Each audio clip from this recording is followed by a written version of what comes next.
What is up, everybody, and welcome back to another episode of the Courtside podcast here on the Basketball Network. I'm Caleb. I'm joined by my good friend and co-host Connor. Connor, we're back with another episode. Know it's been a while, but how we doing?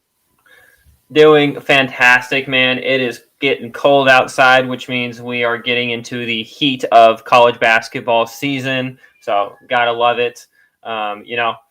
There's just something about it being cold outside and these top 25 college basketball matchups, man. Just gets me going, gets me excited. As crazy of a week I feel like we had last week, I feel like we are primed for probably an equally crazy as a week, Oh potentially. yeah, for sure. A lot of cool things happening this week. But Connor, before we jump into the episode, I wanted to ask you a quick question. So if you could have, we're coming up on Christmas season, and wanted to ask if you could have any sort of Christmas gift in the realm of basketball, what would it be? Oh, man. Um, that's kind of hard, but dude, I think I'm gonna have to go with. I want tickets to the Duke UNC game at Cameron Indoor. Just historic game, historic arena, historic rivalry. Have never been able to make it. That I think, you know, if I'm not considering price at all, that is what I would want for Christmas.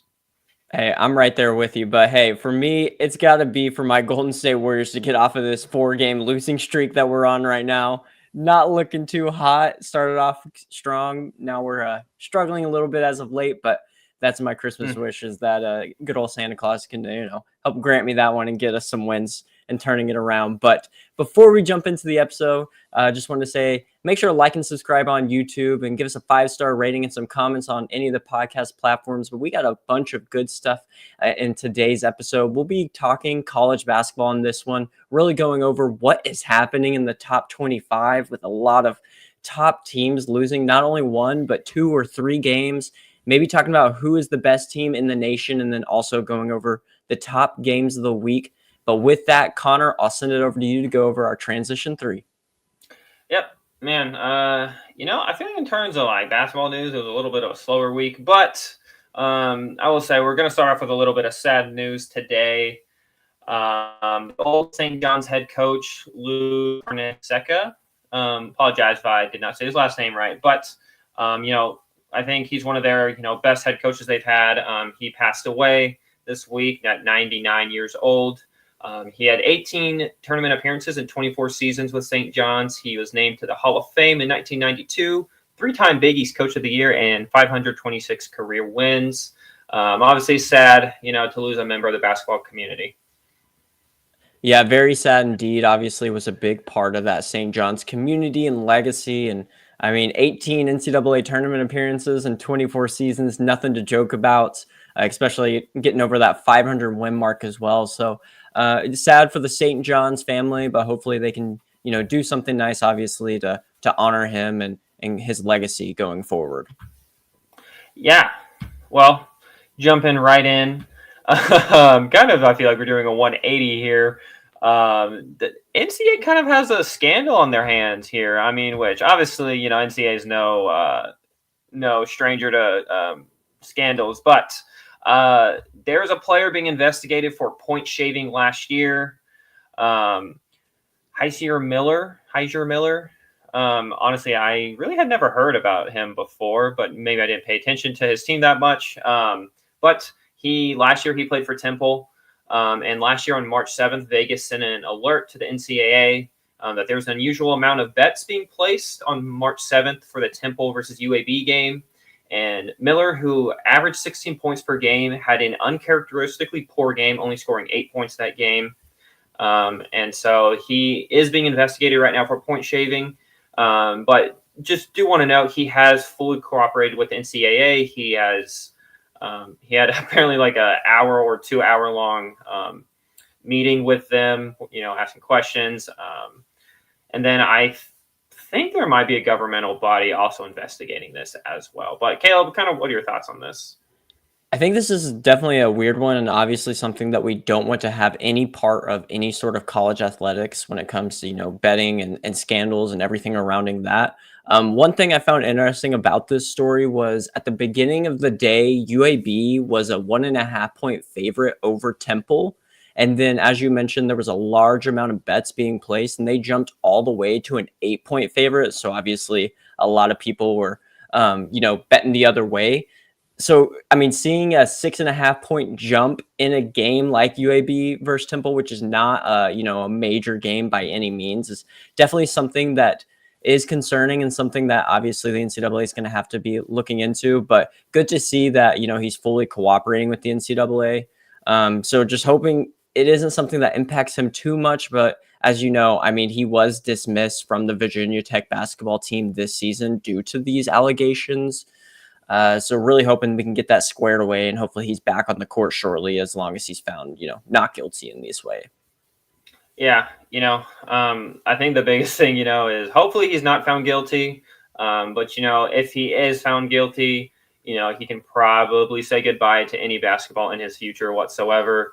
Similar to Jonte Porter with the NBA last year, receiving that lifetime ban.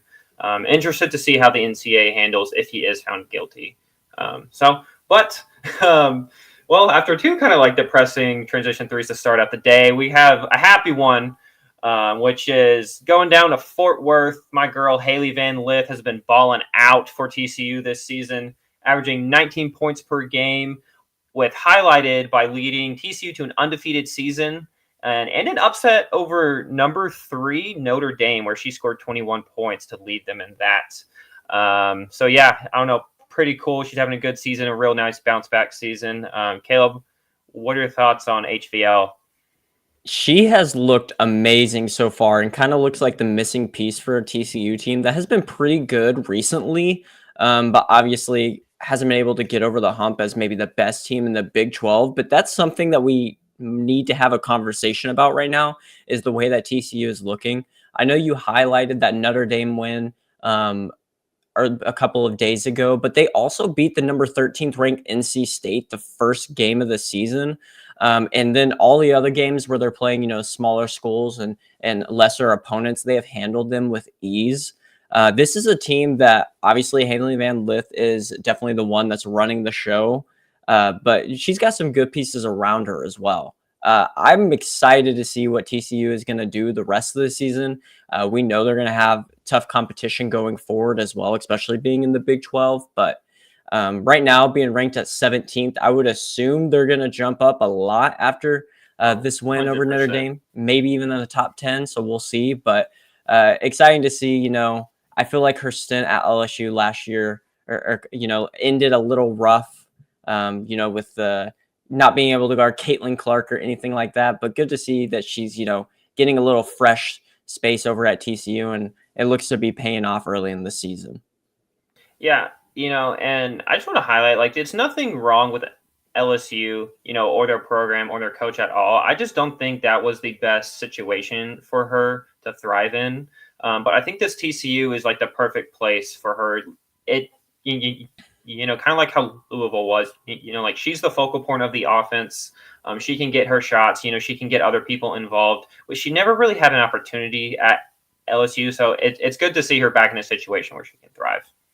For sure. And one thing to note is they actually do play South Carolina on December 8th. So another big matchup. TCU is not afraid to schedule these games, and it's been really fun to see, and hoping that they can continue in their success. Bring them on. All right. Well, I know that wraps it up for our transition 3. So we'll go ahead and jump into what I alluded to earlier in the episode. And we're going to be talking about what is going on in the top 25 for men's college basketball this season. So we have seen multiple top 25 teams that already have 2 or more losses, and we're going to be seeing a lot of shakeup in the top 25 come the release of the AP poll on Monday. But the most notable one is probably UConn, who dropped all 3 of their games in the Maui Invitational Tournament. And there was a lot of controversy surrounding them, and specifically Dan Hurley and some of his technicals that he got as of late. Connor, what are your initial thoughts on UConn? Are we thinking that they're going to be able to turn this one around, or is this looking like maybe a disaster of a season? I don't think it's looking like a disaster of a season. I will say they dropped 3 games. It wasn't even to notable teams. I think the most notable one I'm going to say is Memphis. But the other games, it's kind of puzzling, why they dropped those games. But I think it is important to note, yes, Dan Hurley did lose his cool a little bit, especially in the post game interviews. But I think he had a valid point there. Like, why is that ref making that call at that point in the game? And why is he just now giving a technical to Dan Hurley at that game? You had like 39 minutes to call a technical on Dan Hurley, and that's the moment you choose to call a technical. I understand where Dan Hurley is coming from, and that Memphis game could have gone a completely different direction if it hadn't been changed. Which I hate to say the ref changed the game, But he did. But he did, because he called that technical on Dan Hurley. Whether you want to argue at the over the back, I think it's a little 50-50. I think the big thing is, though, at that point in the game, historically, and refs usually just let that stuff go. Yeah, I agree. But so I'm with you 100% on everything you just said. Dan Hurley, for one, should have got a technical way earlier on what was going on, and to wait until that point in the game when basically you call the technical, and once they called the technical, like, Memphis won. Like, it was just kind of at that point, like, what else are you gonna do? Also, I just 100% disagree with that over the back call. I think that Liam McNeely got penalized for being tall. That's just kind of what it felt like on that one. So I was a little upset with that. And then, to make matters even worse, the same exact thing happened in the Colorado game where the Colorado player went over the back of Liam McNeely and the refs didn't make the call. And they ended up losing by 1. So I agree. I think Dan Hurley has a right to be upset. And, they're 1 or 2 calls away from probably going 2-1 or at least winning 1 game in the Mount Invitational instead of dropping 2. That last game, I think they were just kind of done with it at that point. But I saw something earlier on Twitter that I wanted to get your take on, Connor, where Dan Hurley mentions that he's not going to do another 3-game MTE like the Maui Invitational. He said, moving forward, we will only play home and homes and single game events in big time arenas. I don't think I'll ever do a 3-game MTE again. 0 chance I'll do that again.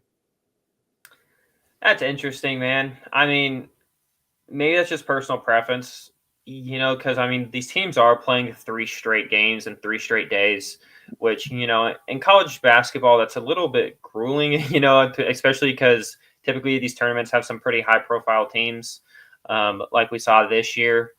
But I really don't think it's the end of the world, if you do play in one of these. It's a great chance to show what you got, that you can compete.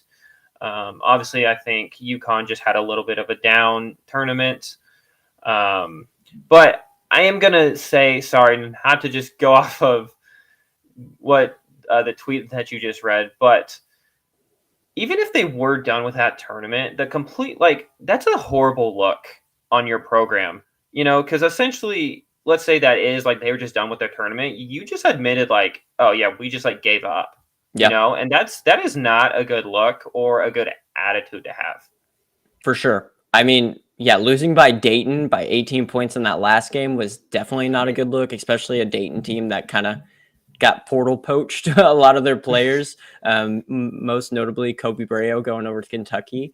They better get it right and get it turned around quick, though, because they go Baylor, Texas, Gonzaga, their next 3 games. So we'll see if they get it turned around, but I agree. I don't think it necessarily was the best look, but I do think there was parts of it that Dan Hurley did have a right to be mad at. But they weren't the only team, right, that fell and lost multiple games this past week. We also see the number 6 team in the nation, the Houston Cougars, are now 4-3. I don't necessarily think it's time to, get nervous about them by any means. They've lost to Auburn by 5, Alabama by 5, but that San Diego State loss by 3 was a little interesting to me. So, Connor, I wanted to get your opinions on Houston. What are you seeing from them? You think it's time to panic, or you think they're doing okay? I'm not gonna lie, man. I'm a little bit panicky for Houston. I just think they have so much that they need to sort out. I think you hit it on the head, dude. That San Diego State loss was puzzling. Honestly, kind of all three of their losses to me have been a little bit puzzling. Obviously, that opener against Auburn, especially with Auburn coming off, they had a lot of drama going on, and you're telling me you couldn't capitalize on that in your home environment nonetheless. Um, yeah, no, I don't know. I think they have some stuff they need to figure out, and if they want to stay competitive in the Big 12, I think they need to figure it out pretty fast. I agree. I think the biggest cause for concern with me for Houston is I don't know how deep they are, right? Like, especially in the front court, or I'm sorry, in the back court. Like, you got LJ Cryer, Emmanuel Sharp, and Milos Uzan. But it's like, who else do you go to after one of them? And that's what hurt them last year, right? With foul trouble in the NCAA tournament, and especially Jamal Shea getting hurt. They just don't have people that they can go to outside of their starters in the backcourt. And that might be the same issue that we see this year. Yeah. I mean, I think obviously depth probably going to be an issue, but I think that's on them. They need to make sure their guys are ready when called upon. Um, you know, Obviously, you can complain all you want about not having the most high profile players, but the fact is, it's the team you got, and you got to use them. You got to find a ways to win. If you think you are a top 5 team and that you can compete for the championship, it doesn't matter who's on your roster. Yeah, no, I'm right there with you. I'll just go ahead and mention some of the notable teams in the top 25 that's lost a couple, and then Connor, I'll ask you maybe who you want to go to, and if there are any that really stand out. So we mentioned UConn and Houston. We also have Alabama at 6-2, Duke at 5-2, North Carolina at 4-3, Baylor at 5-2, Arkansas at 5-2. A&M at 6-2, Creighton at 5-3, and Arizona at 3-4. Real quick before we go to any of them, I do want to mention the first 4 that I said: Alabama, Duke, North Carolina, and Baylor. Basically, all of their losses are against top 25, maybe even top 15 opponents. We've seen just a lot of teams schedule really hard opponents early on. So for me personally, none of those teams are really cause for panic. But the one I really wanted to jump to, Connor, is Creighton down at 5-3. They have had some very bad losses, and honestly, not really any notable wins. Their 3 losses are to Nebraska, San Diego State, and Texas A&M. And really, their only win over a Power 5 conference in college basketball is a 4-point victory over Notre Dame. Yeah, not a good look, and they have a tough matchup coming here in a few days against Kansas. I'm just so confused, because here's the thing with me. I feel like it's not even like they have like every single player is playing bad. Like they have players playing well. But it's just like they could not stop Texas A&M on offense the other night. A&M put up 77 points against them. And when you have a guy like Ryan Cockburner, anchoring your defense, like I think, your defense should be a little bit better than that. Yeah. There's not much defense happening in Creighton, and that's been the case for a while. They've always been a high-scoring team that runs fast. But I think this is just another thing of depth. I mean, they have 4 guys that play 30-plus minutes, and then no one else on the team is playing 20 minutes. And it's rough. And then you look at those guys, they're shooting all right, but the team as a whole is only shooting 31% from 3. It's just been a rough start to the season for Creighton. I mean, they're beating the really bad teams and the really lesser opponents, but when they're playing other teams that they probably should beat but are in the Power 5, like, it is not looking good. And as you mentioned, they're going up against the number 1 team in the nation in Kansas on December 4th, their next game. And they got to that's a get right quick game, hopefully, or else it could turn to where they're 500 pretty soon. Yeah. I think kind of my last point about them, I know I mentioned him about his defense, but Ryan Cockburner, dude, he has to be better on offense. I don't think he scored more than 11 points in any of those 3 losses. Obviously, I think when you look at those first 4 games of the season, he was someone that people were talking about potentially being player of the year. He has just disappeared on that end of the floor, and I think if Creighton is going to have success, they are going to need him to step up. For sure. That's a great point. Yeah, Cockburner, like you have Ashworth, you have Isaacs, and then it's like Cockburn kind of needs to be that third scoring option. Obviously, he's going to be great on the defensive end, night in and night out. But as you mentioned, past couple of games has not been scoring well at all for Creighton. And so we're definitely going to need to see that turnaround here soon in order for them to, move forward and actually be able to compete with Kansas and Hunter Dickinson down there, down low. But are there any other teams that I mentioned, Connor, that you wanted to chat about, maybe talking through what we think about them early on in the season? I mean, I wish we had time to talk about them all, but I think I want to highlight one team, and we've talked about them a lot on this podcast, and there's a reason for it. But I want to talk about Duke real quick. I'm trying to think about what I want to say about this, but I think they've looked really good in the games they've lost, except the last 10 minutes of the Kentucky game. That defense was atrocious. The defense was bad. And then I just feel like in these late game situations, I respect the dude. I think he's a phenomenal basketball mind. I have no idea what John Shire is trying to do on those like end of the game plays. Like, here's the thing. We all know Cooper Flagg, Con Knuppel, phenomenal freshmen.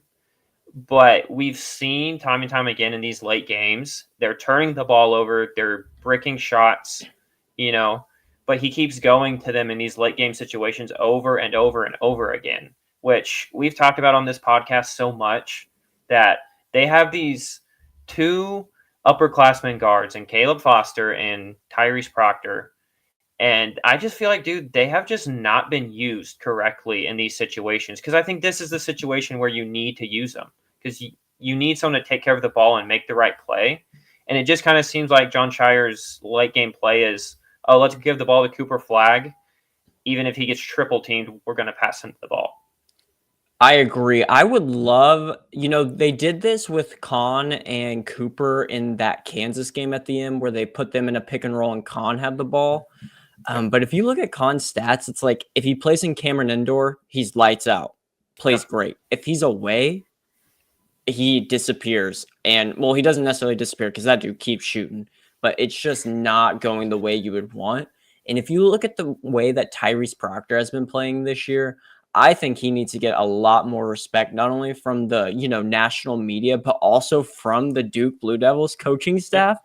The dude is shooting 47% from three and then 44% from the field, averaging 12.5 points per game.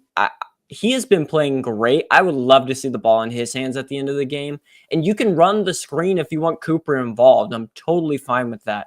I just think Con needs to be more, spot up over in the corner and run it with Tyrese Proctor. And then if it's not there with Tyrese, pass it over to Caleb Foster. He can make stuff happen as well. I 100% agree with you. I think John right now is really just trying to get everybody comfortable because they're not playing for this early in the season, right? Like their goal is to be ready by the end of the year. And so let's get these freshmen as much touches as possible. But at some point, you do want to be winning these big games.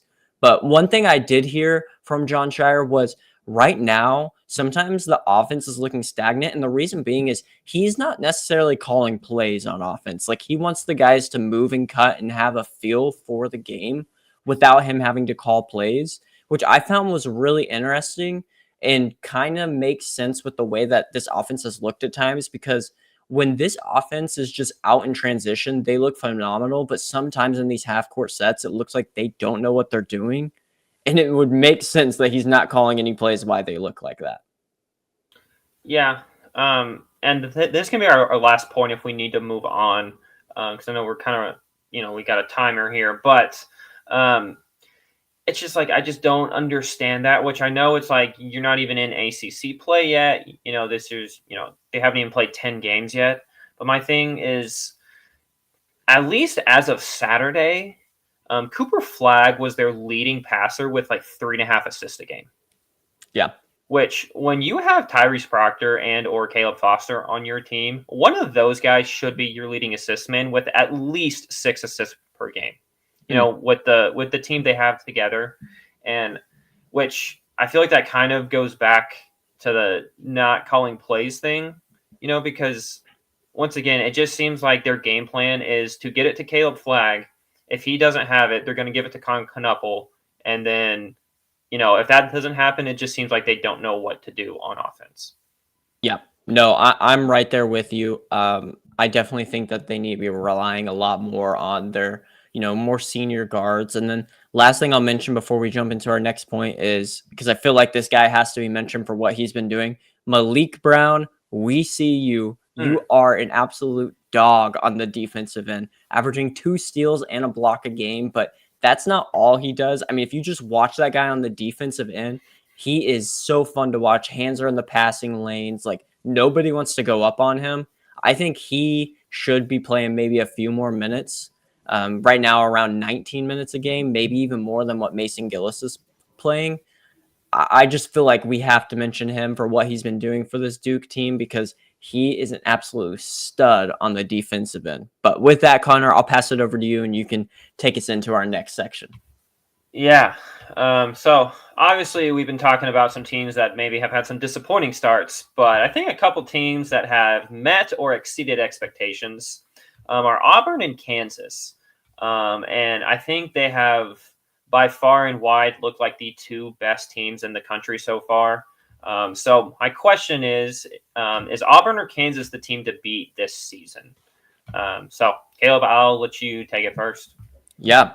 This is a tough question. I've actually been talking about this with a lot of other people as well recently, and it has been a toss-up for me. So we'll quickly go through the resumes, and then we can kind of chat about it a little more. So for Auburn, they have, I would say, 4 notable wins with beating the number 6 Houston, number 5 Iowa State, number 12 North Carolina, and then the Memphis Tigers, who after the new AP poll comes out, I would expect to be ranked as well for their play as of late. So 4 notable wins to start the year. And they're right now number 1 in KenPom with the number 1 defense in the country and the number 1 offense in the country and the number 7 defense in the country, and have started 7-0. And then you got Kansas, whose notable wins are number 12 North Carolina, also beat a Michigan State team who is currently receiving votes to be in the top 25, and then the number 11 Duke team. They're number 7 in KenPom with a top 10 offense and defense. So if you're looking just at those, I feel like you would say it's been Auburn. And I would say from their play as of late, Auburn probably notches as playing better currently. But I don't necessarily think that's what the question is, right? The question is, who's the best team or who's the team to beat? And for me personally, I'm going to stick with Kansas. And the only reason I say that is this team is deep and this team is proven. And I just feel like it's going to be a tough get out when you try and play Kansas. I can see games where Auburn isn't on their A game, but to start the season, they've probably been the best team so far. But the team to beat, I'm going to stick with Kansas. What about you, Connor? So before I answer, because I feel like there might be a lot of people that don't know what this is, but can you explain the KenPom rankings? Yeah. So the KenPom rankings are basically there's a guy named Ken Pomeroy who has this big, huge computer algorithm that basically takes teams' strength of schedule, who they're playing, where they're playing out, how much they've played them by, basically how many points they're scoring in non-garbage times, what their defenses look like in non-garbage time, and then basically adjust it for all the different factors that you wouldn't normally see in most rankings. Like he even has a column for luck that comes into his rankings and different things like that. And then basically all these totals come together to then rank teams. What we've seen with the Ken Pomeroy rankings is that his rankings are very accurate with teams that you see come the end of the season and what the NCAA tournament winner looks like. Like there's a stat, I believe it's like 10 out of the last 11 NCAA tournament winners have been ranked in the top 15 of the KenPom rankings at going into the NCAA tournament. which isn't necessarily the same for teams that are ranked in the top 15 from the AP poll. So for me personally, I like to look at the KenPom rankings because it's not only taking in, the eye test, but it's also taking in computer numbers and kind of combining the two. And so that's whenever we mention KenPom rankings, that's why we like to bring them in, because it's just another data point when you're talking about and comparing teams. Yeah, no, definitely. Because the AP poll kind of only factors in wins and might factor in strength of schedule. And there's a lot of bias in terms of Yes. the AP poll rankings, right? Because you have random voters and like names are going to carry weight in the AP poll. Like for instance, one I'm going to mention is Arkansas. The name of Arkansas carries weight because of what they've done recently, and especially John Calipari. So like in the AP poll, they're ranked 19th, but in KenPom rankings, they're actually ranked 43rd based on what they've done so far and all the adjustments that he does as well. So that's the big thing that is able to help when you're comparing the two. Yeah, perfect. All right, well, back to the original question. Dude, I'm not gonna lie, I'm kind of leaning towards Auburn right now. I just think they've been so dominant. Which I think ties back into this KenPom ranking. They're the number one offense, but they also have a top 10 defense sitting at number 7. Which when you see championship teams, they typically have top 10 offenses and defense, right? Very true. And then especially when you combine, the number one offense with that. Which, not saying Kansas has been bad, they've been very good. That Duke game was a little close, especially with how Hunter Dickinson got ejected. But what I want to highlight is Janai Broome. I think he might be the favorite for Player of the Year right now. He's averaging 20.7 points, 12.9 rebounds, 3.3 assists per game right now. And he's shooting almost 60% from the field. Also, I'm going to add in he has 3 blocks and almost 1 steal per game. He has been playing out of his mind. And I think he's the big reason why this Auburn team is where it is. I think they have a lot of their players are playing really well. But obviously, he was their number one player coming into the season, and he's showing you why he is the number one player, on this team. And it's been night in and night out. He showed up. He's played well. He's doing it on both ends of the floor. He's a scorer. He's a rebounder, but he also plays some very good defense as well. I think he is a really good player, and it would not surprise me if he wins Player of the Year this year.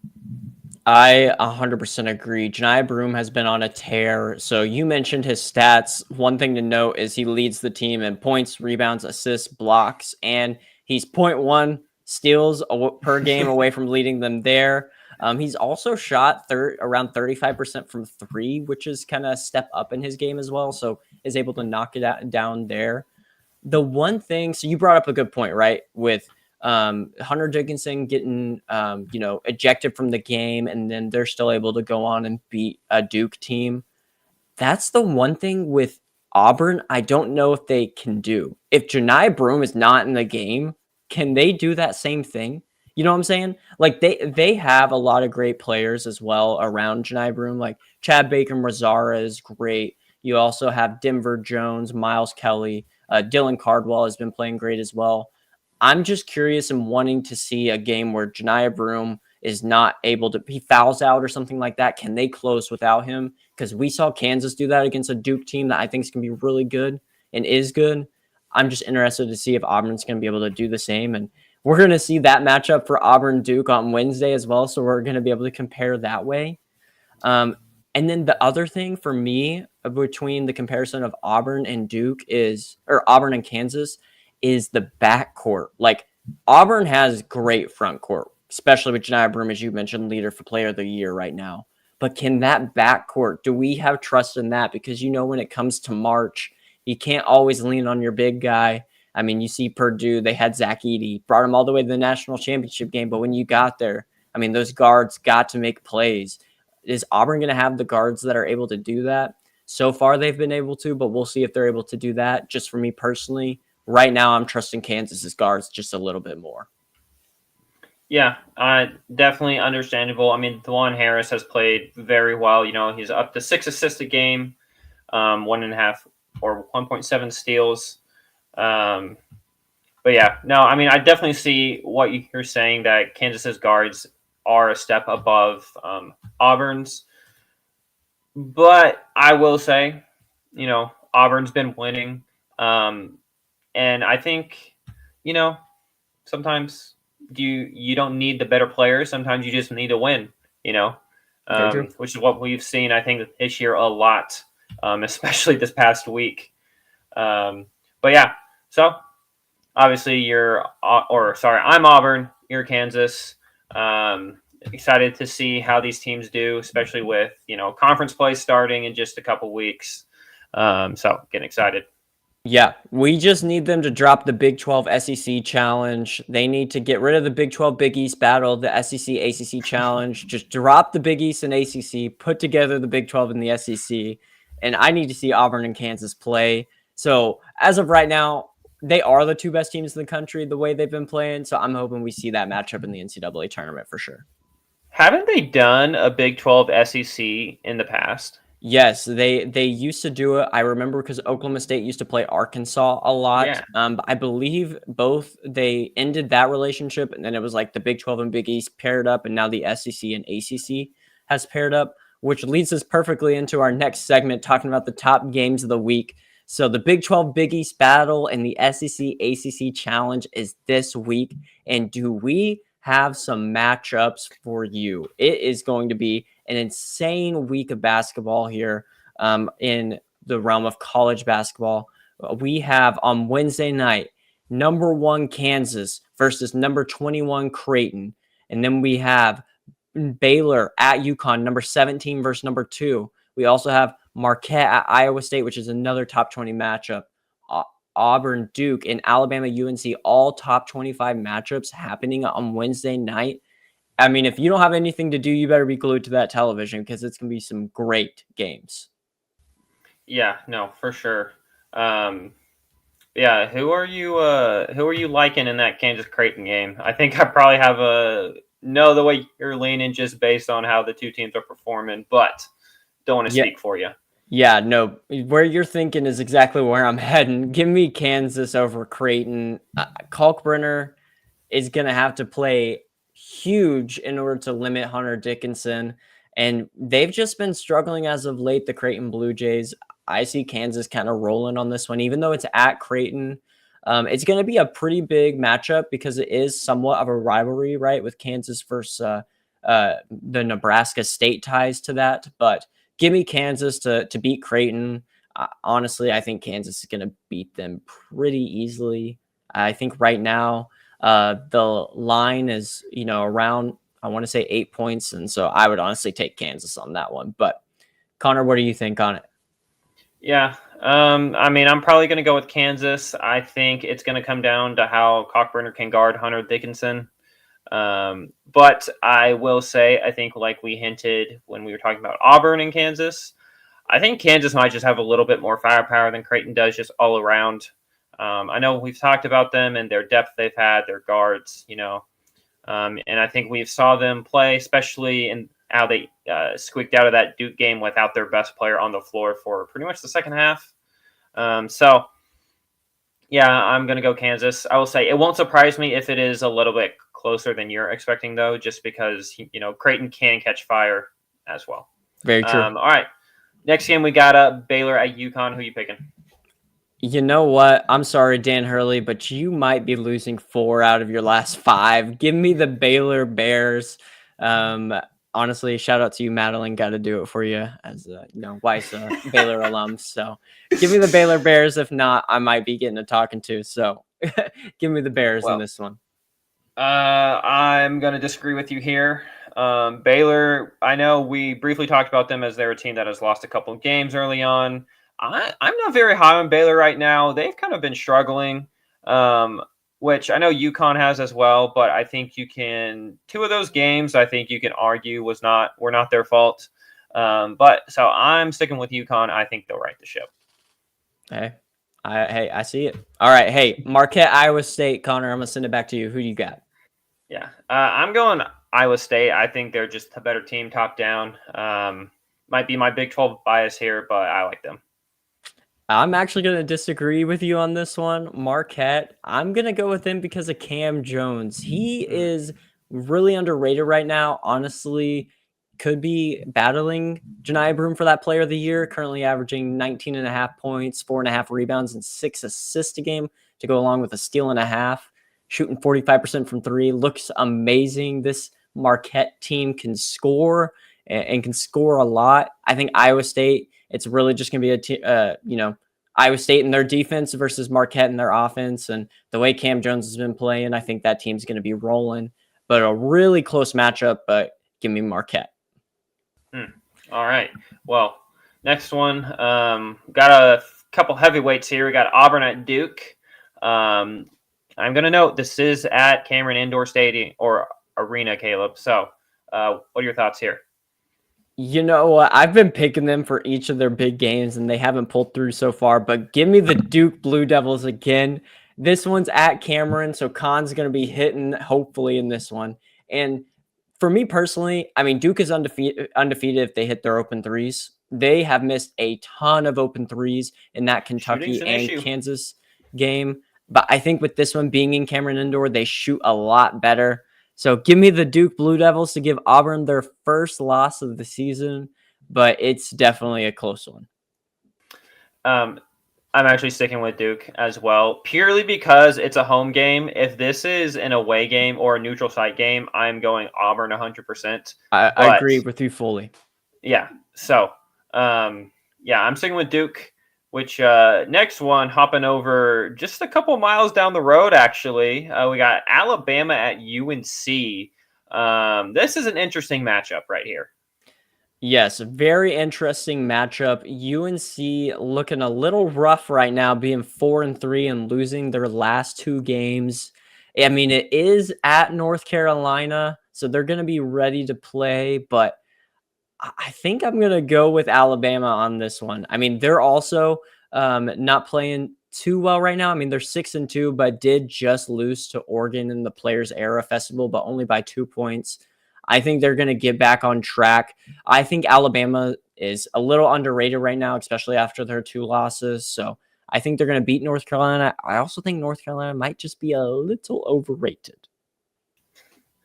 Yeah, I mean, I think I think definitely these teams have both underperformed, which you can argue UNC, a little bit more than Alabama.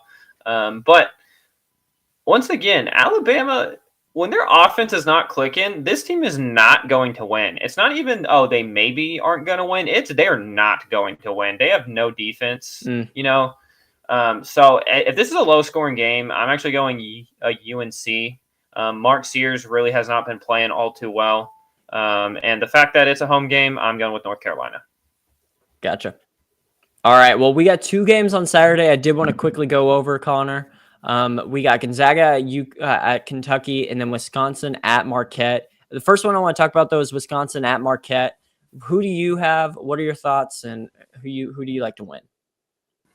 Man, I feel like I'm going to be called a Marquette hater. But I'm going to Wisconsin, dude. This has been a sneaky team all season. They've had some pretty big wins, and I feel like it's a team no one really expected. But, ever since Bo Ryan left, they haven't been all that good. But, this season, I think they have a pretty good roster. So I'm going with Wisconsin. I'm going to have to disagree with you on this one. If I choose Marquette to win in Ames, I feel like I have to choose Marquette to win at home. So give me the Golden Eagles to beat Wisconsin on this one. And then that leads us to probably the best matchup of Saturday night, and that's Gonzaga at Kentucky. This is a tough one for me to pick, so I'm going to turn it over to you first, Connor. Who do you like in this one, and who do you think is going to pull it out? Yeah, I think you hit it. This is a hard one. Man, I like Gonzaga, but I really like Mark Pope. I'm not sure if you saw the huddle before at the end of that last play of the Duke game, how he told them Cooper Flagg is going to spin. Cooper Flagg spun. They got the turnover. Dude, I think I'm going to go with Kentucky just because I like Mark Pope. I think he's done a phenomenal job getting these guys to mesh well and play well. So yeah. Hey, I like Mark Pope as well. And honestly, if it was any other team, I might be taking Kentucky in this one. But if you remember a couple podcasts back, I said Gonzaga is going to be there in the Final Four. And if they're going to make it to the Final Four, these are the type of games that they have to win. They have to win on these road environments, especially when you play at in Lexington, Kentucky. So give me the Zags to pull this one out. Also, besides Duke, Kentucky really hasn't beat anybody, to be completely honest. And Gonzaga's got a good win. So I'm going to go with the Zags beating Kentucky, but it's in a nail biter for sure. All right. Well, that wraps it up for our top games of the week. A lot of action happening this week in college basketball. But again, we appreciate if you're still listening to the episode. Thank you so much. If you would, please make sure to like and subscribe on YouTube if you haven't on already, or if you're on any of the podcast platforms, please give us a rating and let us know in the comments how you think we're doing. Again, we really appreciate your support. But Connor, before we jump off of here, you got any last thoughts or anything else? Not a whole lot, except I think we got a pretty exciting week, especially on Wednesday. So hopefully everyone has time to watch these games, and we will see y'all on Thursday. That's right. We'll be talking NBA on Thursday, but appreciate everybody listening. And this is Courtside. Peace. Peace.